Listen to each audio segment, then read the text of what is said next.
வணக்கம், good morning, happy morning, wonderful morning. நான் இந்த புது புக் சீரிஸ் ஒன்று பேசலான்னு நினச்சேன். இந்த புக் சீரீஸில் எனக்கு ரொம்ப பிடித்த ஒரு இன்வெஸ்டர் ரொம்ப இதில் பேசினது கிடையாது.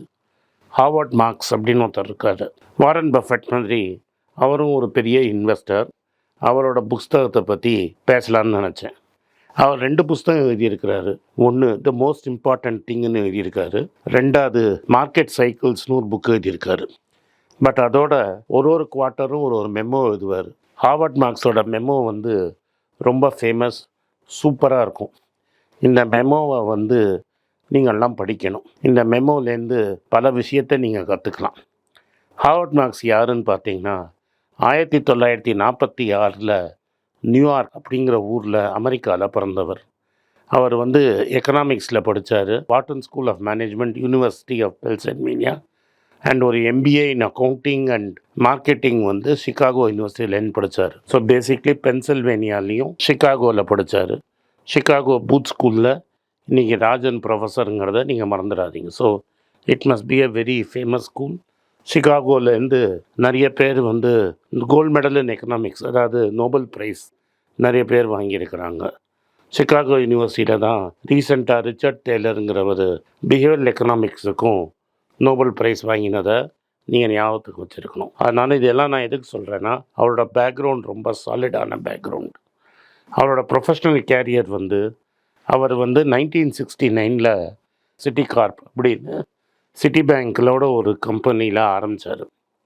அப்போ அது கோகோ இயர்ஸ், நிஃப்டி 50 அப்படின்னு ஸ்டாக்கில் பயங்கரமாக எப்போ போட்டாலும் எதில் போட்டாலும் ஸ்டாக்கு பயங்கரமாக ஏறுங்கிற இந்த பீரியட் 1969 to 1973. 73 அமெரிக்காவில் பெரிய ரிசெஷன் வருது. ஸ்டாக்கெல்லாம் கவுந்து போயிடுது, ரொம்ப ப்ரெஷர் ஆகிடுது. அப்போவே அவர் என்ன பண்ணுறாருன்னா, சிட்டி பேங்க்லேயே அவர் பாண்ட்ஸுக்கு மாறிடுறாரு. அந்த பாண்ட்ஸ்லேயே அவர் என்ன ஸ்பெஷலைஸ் பண்ணுறாருன்னா, வீக் கம்பெனி டெக்னிக்கலி வீக்காக இருக்கும், தட் இஸ் நம்பர்ஸ் எல்லாம் வீக்காக இருக்கும், ஃபண்டமெண்டல் பிஸ்னஸ் ரொம்ப சவுண்டாக இருக்கிற கம்பெனிஸை கான்சென்ட்ரேட் பண்ணி நல்லா சம்பாதிக்கிறாரு. டிசிடபிள்யூன்னு ஒரு குரூப்புக்கு 1985 மாறிடுறாரு. இங்கே ஒரு மியூச்சுவல் ஃபண்டை க்ரியேட் பண்ணுறாரு. அதில் என்ன பண்ணுறாரு, ஹை ஈல்டு கன்வெர்ட்டபிள் செக்யூரிட்டிஸுக்கு ஒரு ஃபண்டும், டிஸ்ட்ரஸ் டெட், அதாவது ஒரு சிக்கான கம்பெனியோட டெட்டை வாங்கி அந்த கம்பெனியை டேர்ன் அரவுண்டு ஆற வரைக்கும் வெயிட் பண்ணி அதை விற்றுடுறது, அது மாதிரி பண்ணுறாரு. ஸோ 10 ரூபா பாண்டு 4 ரூபா 5 ரூபாய்க்கு வாங்குறது, திரும்பி 10 ரூபாய்க்கு விற்கிறது. இது மாதிரி பிஸ்னஸில் அவர் ரொம்ப சக்ஸஸ்ஃபுல். அவர் அதுலேருந்து 2 ஃபண்டை தனியாக எடுத்துன்னு போய் ஓக்ட்ரீ கேபிட்டல் அப்படிங்கிற ஒரு கம்பெனியை ஆரம்பிக்கிறார். ப்ரூஸ் கர்டிஷ் அப்படிங்கிறவரோட ஆரம்பிக்கிறாரு. இந்த ப்ரூஸ் கர்டிஷ்ங்கிறது அவரோட பார்ட்னர். அவரை பற்றி ரொம்ப தெரியாது. அவர் ஒரே ஒரு இன்டர்வியூ கொடுத்துருக்கிறாரு. அந்த இன்டர்வியூவை நீங்கள் தேடி பார்த்து படித்தீங்கன்னா ரொம்ப யூஸ்ஃபுல்லாக இருக்கும். கார்லைல் குரூப்போட ஃபவுண்டர் ப்ளூம்பர்கில் எப்போதும் ஒரு இன்டர்வியூ கொடுப்பாரு. அந்த டேவிட் ரூபின்ஸ்டீனுங்கிறது அந்த வீடியோ சேல்ஸில் இந்த ப்ரூஸ் கர்டிஷ் ஒரு இன்டர்வியூ கொடுத்துருக்காரு. அதை நீங்கள் படிக்கணும். இந்த 2020 அவர் சேர்மன் பதவியிலேருந்து விட்டார். இன்றைக்கும் ஆக்டிவாக இருக்கார். கேன்சர் டிடெக்ட் பண்ணியிருக்காங்க, பட் ட்ரீட்மெண்ட் பாசிட்டிவாக இருக்குதுன்னு அவர் சொல்லியிருக்கிறாரு. அவர் நான் சொன்ன மாதிரி இந்த மோஸ்ட் இம்பார்ட்டண்ட் திங்கை நம்ம பேசுவோம்.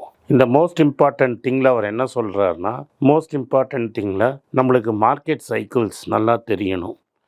மார்க்கெட் சைக்கிள்ஸ் உங்களுக்கு தெரியலன்னா நீங்கள் சரியாக பண்ண முடியாது. மார்க்கெட் சைக்கிள்ங்கிறது இன்ட்ரெஸ்ட் ரேட் சைக்கிளை வச்சு தான் நீங்கள் கண்டுபிடிக்கணும். ஸோ இந்த இன்ட்ரெஸ்ட் ரேட் சைக்கிள் புரிஞ்சுட்டால் தான் உங்களுக்கு மார்க்கெட் சைக்கிள் புரிய முடியும். அடுத்தது வேல்யூ இன்வெஸ்டிங்கிறது ரொம்ப இம்பார்ட்டண்ட். இது எனக்கு பெரிய influence.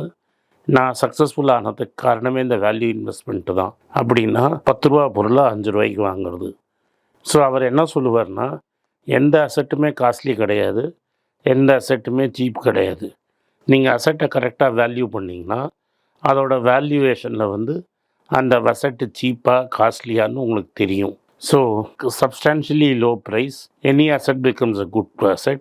At a substantially expensive price, any asset becomes a bad asset. 2008 ₹1000 Tata steel வந்து காஸ்ட்லி அசெட்டு. அதே வந்து 2012-12 அது 250-300 வருது. அது it becomes a very good rise. So depending on the price we have to decide whether it is good or badங்கிறத ரொம்ப கிளியராக சொன்னதில் அவர் ஒரு ஆள். இது வந்து இந்தியாவில் ரொம்ப பாப்புலர் கிடையாது. நம்ம வந்து மங்கர், கிரஹாம் அண்ட் பஃபெட்டை மட்டும்தான் ஃபாலோ பண்ணுறோம். இதில் அவர் ரொம்ப இம்பார்ட்டண்ட்டான விஷயம். மார்க்கெட் சைக்கிள் மாறிட்டே இருக்கும். இன்ட்ரெஸ்ட் ரேட் சைக்கிளுக்கு ஏற்றின மாதிரி மார்க்கெட் மாறும் அப்படிங்கிறாரு. இன்ட்ரெஸ்ட் ரேட் ஏறினா வேல்யூ ஆஃப் அசெட் குறையும். அதே மாதிரி இன்ட்ரெஸ்ட் ரேட் கட் பண்ணால் வேல்யூ ஆஃப் அசெட் ஏறும். அவர் என்ன சொல்கிறாரு, சி சேஞ்ச் அப்படின்னு ஒரு ரீசெண்டாக ஒரு மெமோ எழுதியிருக்காரு. 25 வருஷத்துக்கு ஒரு வாட்டி தான் இன்ட்ரெஸ்ட் ரேட் சைக்கிள் மாறும். அது மாதிரி இந்த இன்ட்ரெஸ்ட் ரேட் சைக்கிள் மாறிடுச்சு அப்படின்னாரு. அதில் என்ன சொல்கிறாருன்னா, இப்போ நீங்கள்லாம் நம்ம வந்து 0.5% 1/4%க்கு பேசின்னு இருக்கோம். அது முக்கியம் இல்லை. 2000 2020 வரைக்கும் 0 to 2% இருந்தது இன்ட்ரெஸ்ட் ரேட்டு. ஸோ மணி சீப்பாக இருந்ததுனால பல கம்பெனிகள் வந்தது. ஜாம்பி கம்பெனிஸ், இப்போ பைஜூஸ், டன்சோ, இது மாதிரி கம்பெனிலாம் பிஸ்னஸ் எக்ஸிஸ்ட் பண்ணுறதுக்கே ரீசன் கிடையாது. ஒன்லி திங் கேபிட்டல் சீப்புங்கிற ஒரே காரணத்தினால இந்த கம்பெனிலாம் எக்ஸிஸ்ட் ஆச்சு. 20 வருஷங்கிறது ஒரு கேரியரே முடிஞ்சிடும். ஸோ 2000 to 2020 இது மாதிரி கம்பெனிஸ் எக்ஸிஸ்ட் பண்ணிகிட்டு இருந்தது. பட் இன்ட்ரெஸ்ட் ரேட் இன்ஃப்ளேஷன் வந்தது. இன்ட்ரெஸ்ட் ரேட் சைக்கிள் ஏறிட்டு இப்போ 5.5% வரைக்கும் போயிடுச்சு. அவர் என்ன சொல்கிறாருன்னா, எக்ஸாக்டாக எங்கே போய் முடியும்னு யாராலையும் சொல்ல முடியாது. பட் கட் பண்ணாலும் 2 to 4 கொஞ்சம் நாளைக்கு இருக்கும். 0 to 2 இருந்தது, 2 to 4 இருக்கும் அப்படிங்கிறத அவர் சொல்கிறாரு. அதனால் இன்வெஸ்ட்மெண்ட் லேண்ட்ஸ்கேப்பே கம்ப்ளீட்டாக மாறிடும்.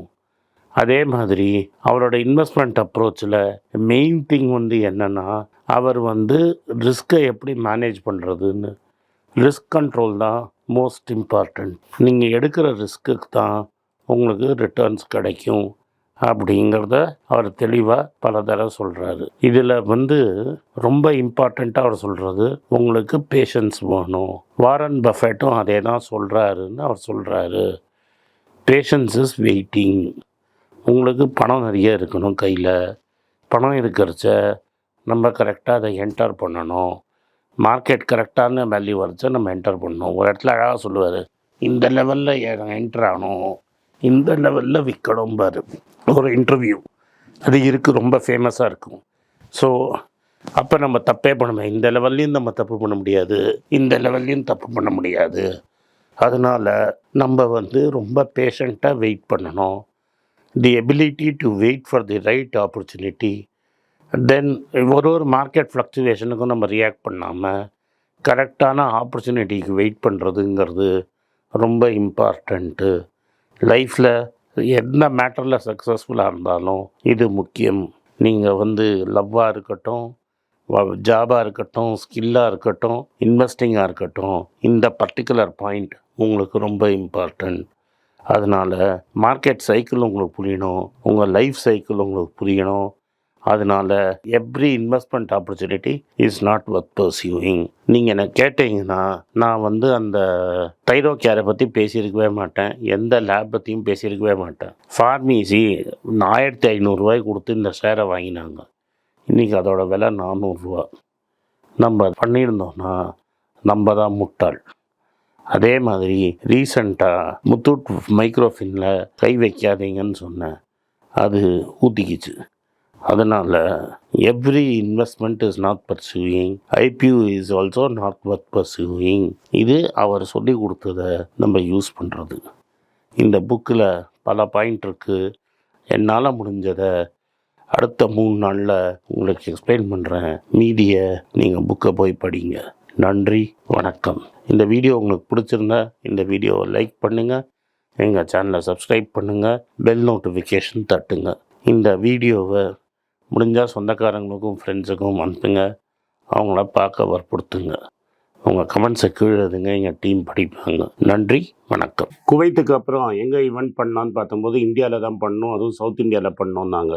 சரி, நம்ம ட்ரிவாண்ட்ரம் போகலான்னு டிசைட் பண்ணோம். ஸோ ட்ரிவாண்ட்ரமில் ஜான்வரி மாதத்தில் ஒரு ஈவெண்ட் பண்ணலான்னு இருக்கோம். அது தமிழ்நாட்டுக்கு ரொம்ப கிட்ட வேறு. அதனால் ஜான்வரியில் ட்ரிவாண்ட்ரமில் ஈவெண்ட் பண்ணலான்னு இருக்கோம். யாரெல்லாம் ட்ரிவாண்ட்ரத்தில் என்ன பார்க்கணுன்னு நினைக்கிறீங்களோ ட்ரிவாண்ட்ரம் mp@gmail.comனு கீழே மெயில் ஐடி இருக்குது. அதுக்கு ஒரு மெசேஜ் அனுப்புங்க, மெயில் போடுங்க. வாட்ஸ்அப் நம்பரும் கொடுத்துருக்கோம். வாட்ஸ்அப்பில் எங்களை காண்டாக்ட் பண்ணுங்கள். நிறைய பேர் இருந்தீங்கன்னா டெஃபினட்டாக ட்ரிவாண்ட்ரத்தில் ஃபர்ஸ்ட் வீக் ஆஃப் ஜனவரியில் நினைக்கிறேன் ஒரு ஈவெண்ட் பண்ணலாம். நன்றி, வணக்கம். உங்கள் பேராதரவுக்கு மிக்க நன்றி. நான் டோட்டலாக 5 புஸ்தகங்கள் எழுதியிருக்கிறேன். 3 ஆங்கிலத்தில் எழுதியிருக்கிறேன். அதில் 2 தமிழாக மொழிபெயர்த்துருக்காங்க. ஸோ டோட்டலாக 5 புஸ்தகம் ஆச்சு. இந்த 5 புஸ்தகத்துக்கு ஹார்ட் காப்பி வேணும்னா நீங்கள் கீழே இருக்கிற வாட்ஸ்அப் நம்பருக்கு மெசேஜ் அனுப்பிச்சிங்கன்னா எங்கள் டீம் உங்களை காண்டாக்ட் பண்ணுவாங்க. இந்த 5 புஸ்தகங்களில் 3 புஸ்தகம் கிண்டலில் இருக்குது. அமேசானில் கிண்டலில் வாங்கணும்னு ஃபீல் பண்ணுறவங்க நேராக கிண்டலில் வாங்கிக்கலாம். தமிழ்லேயே யாராவது ஃபைனான்ஸ் நியூஸ் படிக்கணும்னு ஃபீல் பண்ணிங்கன்னா தயவுசெஞ்சு moneypage.com விசிட் பண்ணுங்கள்.